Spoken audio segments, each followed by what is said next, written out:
To determine if you have a narrow or regular PTB arm, insert a penny into the end of the wiper arm. If it fits, you have a regular PTB arm. If it's too large, you have a narrow PTB arm. Here's how to install a Rain-X Discover wiper blade on a regular PTB arm. First, remove the pre-installed adapter from the wiper blade. Grab the end, rotate up, and pull away. Locate the packaged adapter labeled A. Align the A adapter so that the arrow on top is pointing in the same direction as the arrow on the base. Insert the front of the A adapter into the slot in the base. The adapter should catch. Press firmly until it locks into place with a click.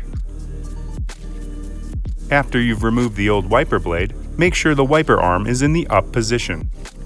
Tilt the adapter forward and hold down. Slide into the opening of the wiper arm until you hear a click.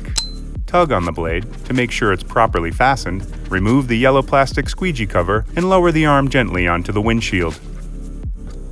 Installation is complete. You're now ready to outsmart the elements with Rain-X Discover.